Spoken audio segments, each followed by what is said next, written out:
Hello and welcome to another session in which we'll be discussing some of the common GI cancers or gastrointestinal cancers. Today we're going to specifically discuss about cancer of the pancreas, the menace most people do not know about. I'm sure many of you might have not even heard about this gland called the pancreas, which is in our body. So, my name is Dr. Vinay Samuel Gaikwad. I'm the Associate Director and Head of Surgical Oncology at Paras Hospital in Gurgaon. So, let's dive into the topic. This is for everybody to know. It's not for people who have cancer or something specific to that. It's for anybody who wants to know what pancreatic cancer is about. Now, let's understand what the pancreas gland is in the first place. So the pancreas is an organ that sits behind the stomach, right back, just in front of the spine, and it looks a bit like a fish. So it has a head, neck, body, and tail, which kind of tapers out, and it has another part called the unslit process, which is a different entity altogether. Now it has a duct or a tube that goes into the through the pancreas, and the bile duct or the tube that comes through the liver, both join together. The pancreatic duct as well as the bile duct join together before they open out into the intestine. That's something that we should understand before we proceed. So what does it do? What does the pancreas do? The pancreas is responsible for digestion of food and for controlling the blood sugar. So it produces insulin to control the blood sugar and produces enzymes that help us to digest food. There are many other nitty-gritty details we can go into, but this is basically what we need to know.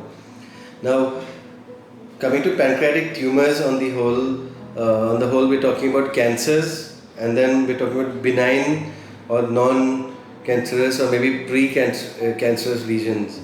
So, when we say pancreatic cancer, we mean pancreatic adenocarcinoma.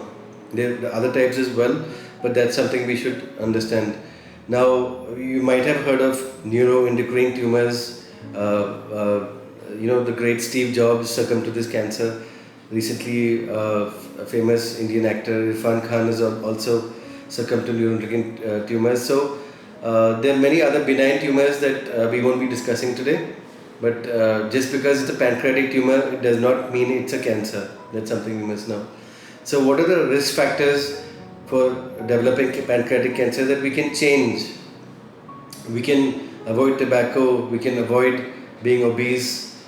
We can, try to control our diabetes. Although, if you have diabetes, it is a risk factor. Chronic pancreatitis, many times from alcohol abuse. Is something that must be controlled and something that must be in surveillance of when we're, to prevent pancreatic cancer developing in the background of pancreatitis. And of course, workplace exposure to many chemicals. So, what chemicals and other stuff like that is very difficult to decipher, but yes, if you're working in a chemical environment, it's something that you must be aware about. So, what are the factors that we cannot change? Things like getting older, we cannot change. The older you are, the more chance of you having any cancer, especially pancreatic cancer. Gender, male gender is more predisposed. Certain races are more predisposed. If people in your family, blood relations have pancreatic cancer, you are at increased risk. And certain inherited genetic syndromes, which we cannot control, but it's useful to know that this particular syndrome runs in our family. Can it be prevented? It's a difficult question to answer, but there is no sure way that we can prevent pancreatic cancer, but we can decrease our risk of developing this cancer by not smoking, by maintaining a healthy lifestyle, avoiding alcohol, and also trying to be aware of chemicals in our workplace, and probably trying to understand what we're dealing with to decrease our risk. Can we detect it early? So since the pancreas is very deep inside our abdomen, it usually gets very large or kind of obstructs or occludes other surrounding organs before we can detect it. and there is no reliable screening technique yet to detect pancreatic cancer. So that's something that makes it a very dangerous cancer. Certain groups of people who are in increased risk can get genetic profiling or genetic testing done, and that might help find these cancers early. If there's extremely high risk, even an endoscopic ultrasound or an MRI can be done at certain intervals to screen these high risk groups, but that's something that is a little debatable. So, what are the signs and symptoms? How can we get clues that there might be pancreatic cancer lurking in one's body? Some of the signs are jaundice, which means yellowing of the eyes, maybe very dark yellow color urine, having persistent abdominal pain or back pain sometimes also, weight loss which is unintended and loss of appetite, nausea, vomiting. Suppose a doctor says maybe your gallbladder is enlarged or your liver is enlarged, that could be something to raise a few alarm bells. Developing DVT or deep vein thrombosis, blood clots in the leg, could be related to some cancers, and newly developed diabetes could be also a sign. So these are symptoms that and signs that might give a clue, but most of the time they are not exclusive to pancreatic cancer. It could be linked to many other things which are less ominous. There are many tests that can be done after you consult your doctor, including simple tests like ultrasounds, then the CT scans, tumor markers like a CA19-9, a PET scan, which is a whole body scan, which is quite sensitive and relatively specific for cancer. The genetic analysis that can be done to in high risk groups. So there are a lot of tests that can be done.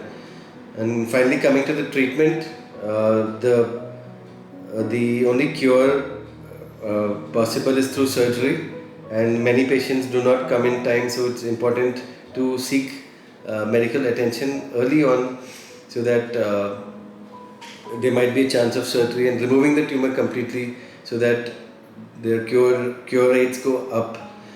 Chemotherapy, radiation therapy, targeted therapy, and immunotherapy, and sometimes a combination of all of these can be required, and it can be rather complex. So, just a few seconds of discussing that the main types of surgeries are either Whipple's pancreatoduodenectomy or distal pancreatectomy, depending on where the tumor is. There are other smaller surgeries that are done, but these are the two main major radical resections that are done for pancreatic cancer. So I hope this little snippet of what pancreatic cancer is about has helped you, and please subscribe or like this channel to keep receiving notifications about when we'll be posting important relevant information about gastrointestinal and hepatopancreatobiliary cancers.